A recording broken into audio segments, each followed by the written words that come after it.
Alright, in today's video, you're going to learn how to do the wordplay, the sentence expansion. This is going to be due Sunday by 11:59 p.m. Even if you're not in class today, you were gone for sports or academic reasons, you still have to submit this by this Sunday since a video is being provided. Alright, so let's get into it. Click on Sentence Expansion Notes. You're going to come to this page here. And we're working with cool phrases. So we're going to start off with a simple sentence structure, and then we're going to add to make it more complex. So the first one, we're adding an article, subject, intransitive verb. Then we'll add adjective and adverb. And then you'll see some of the other categories later on that we're going to add to this sentence. Go ahead and click on Wordplay Sentence Expansion, and you'll find the wordplay schedule. You're going to go to slide 13. And there's some extra notes. Oh, you don't need that. So you're going to start with slide 13, making cool sentences. So you're going to start off with an ordinary sentence that consists of an article, a subject, and an intransitive verb. The wombat wobbled. So that is the article, the subject, and the intransitive verb. For this type of verb, you can create your own one, and it can end in ed. So you're going to go back to your notes. Go ahead and type in an article, your subject, intransitive verb, and then you're going to plug it all together in the white box. And that is your first cool sentence.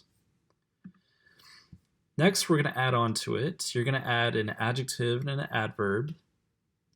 The willy wombat wobbled weirdly. So there's my adjective and my adverb. Same thing. Plug in your adjective and adverb, and then put it all together in the next white box.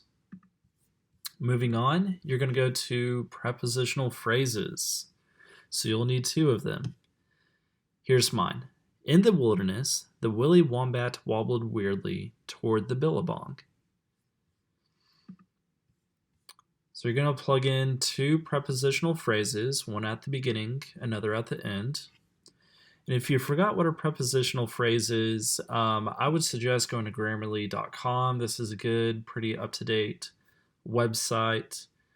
And you could type in part of speech or just something that you're unfamiliar with. So here is what a prepositional phrase is. Here's some examples. So you could scroll down here, get some ideas of what you would want to add to your own sentence. So once you have that, plug them in, put it in a complete sentence, and moving on. The next one is an absolute phrase. In the wilderness, the willy wombat, a furry fellow unfortunately named Poindexter, wobbled weirdly toward the billabong. So you're going to do the same thing here, just one appositive phrase. Again, if you forgot what that is or you need some ideas, go to Grammarly. We're going to move on to our final two. Add a subordinate clause.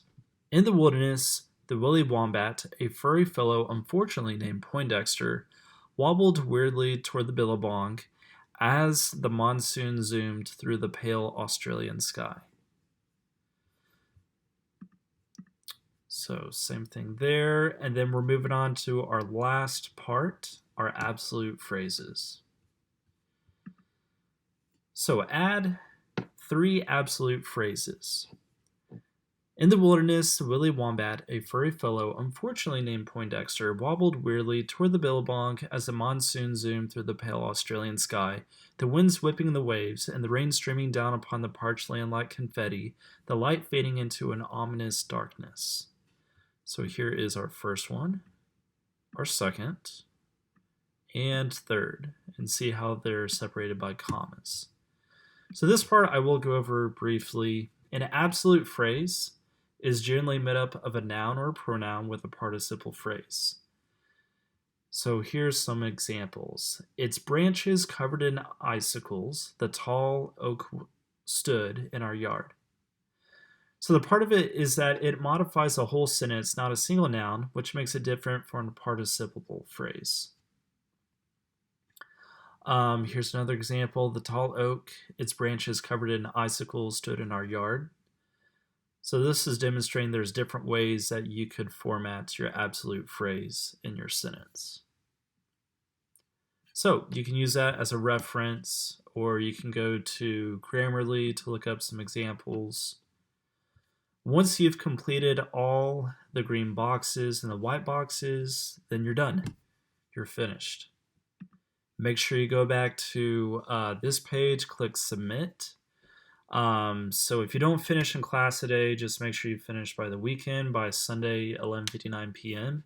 Make sure you click submit before that time there. All right, that's all I have for the wordplay. If you have still not submitted pictures of your mind map, you must do that today. Try to do it before noon so that I can finalize all grades. If you have any questions about the wordplay, please send me an email and I'll try to get back to you before the weekend. All right, I will see y'all next Tuesday.